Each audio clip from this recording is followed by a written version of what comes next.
I meet lots of guys this way, some tall, some short, some I wouldn't look twice at, and some that were so far out of my league that I bottom out of shame for my average looks. Still, it is exhilarating. More than that, it teaches me to be a better driver. Few of the guys I connect with are nearby. They live off highways and expressways and turnpikes. But with a new incentive, I pull myself up by my bootstraps and merge onto I-95 for a man who says he wants to go down on me for days. As my senior year wraps up, I find my first ever girlfriend, Shelly. She has curly blonde hair, big tits, and doesn't want to wait until marriage. I have had no luck with men, not with childhood best friends or with anonymous strangers scattered throughout the county, so I decided to give women a real shot. What I mean is to put more than a finger in. I buy condoms at the ShopRite because I know they have self-checkout. I walk by the rack 3 times, glancing casually, then finally grab an orange box full of condoms I hope will fit me and also not itch. Walking to the self-checkout, I see Mrs. Dondero, our school secretary. I instantly grab a Life and Style magazine and Snickers to cover up the condoms, though I prefer US Weekly and I am allergic to nuts. Shelly and I book a room at the Best Western. We fool around in the jacuzzi and order hot fudge brownies from the Bennigan's downstairs. I answer the door in a towel, which is a very cinematic thing to do. The guy gives me a heterosexual nod of approval. One that says, "Congratulations, man." He knows there are 2 brownies in there. I can still taste the chocolate on her lips as we kiss. We toss and turn in a strange choreography, but I can't get it up. Poor Shelly. Naked head to toe on a bed in a Best Western, and my dick is a lowercase r. She tries to resuscitate it, first by hand and then by mouth, but it's no use. I am as soft as Sally Field. One more time, because it's the last time, for old time's sake, is what I tell myself when I fuck Marcus the week before I leave for freshman year at Emerson. He invites me over in the middle of the day to say goodbye, and on the walk there, I am 95% sure there will be no cars in the driveway. There aren't.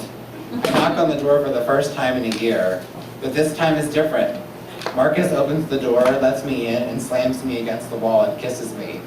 Though his dick has been in my mouth and in my ass, and vice versa, if you can believe it, this is our first kiss.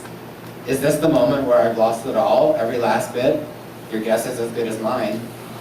He moves down my neck and then pushes me onto the couch in broad daylight, windows open. He rips off my shorts and finally locks eyes with me. He sticks his tongue out and I see a barbell pierced in the center. I've been wanting to try this since I got it, he says. He goes down on me and I go down on him, and we fuck and it's good, it's great. It's the best it has ever been, and it is the perfect way to say goodbye. Except for the gift that Marcus gives me that takes 8 weeks and some wincing when I pee to get rid of. He tells me he got it from his boyfriend, who had got it from his ex-boyfriend.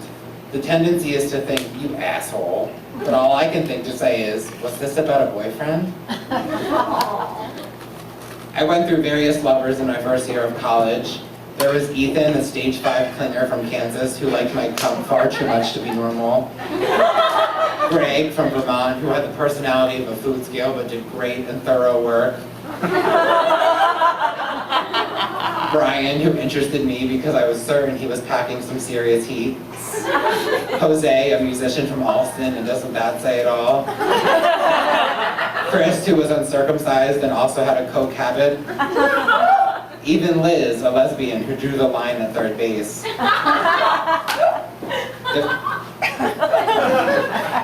There was also another anonymous sex phase, now made easier on the iPhone, via the Grindr application. Through this great piece of technology, I met several one-nighters that I hosted in my very own one-bedroom apartment. I met guys like Kelvin, a 38-year-old black man who I didn't invite back, because he was far more vocal than I'm ever comfortable with. He'd say things like, "God, your ass tastes like heaven." Or he'd say, "Promise me you'll come right down my throat. You will, won't you?"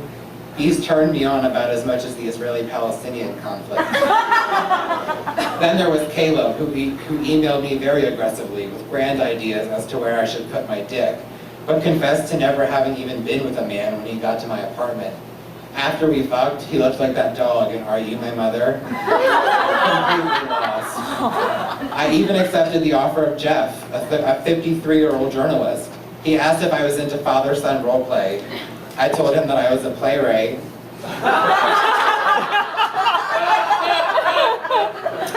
In bed, he kept saying things like, "Were you out late last night? I know you were out late. I heard you come in at 2. You know you have a curfew. You're not going to tell your mother about this." I decided to improvise a bit.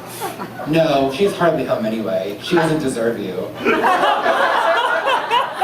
"Don't talk about your mother like that," he said.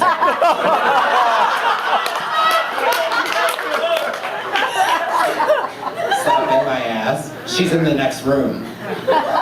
All of this is to say that I thought the freshman 15 was how many people I was supposed to sleep with in 2 semesters, and I gained it.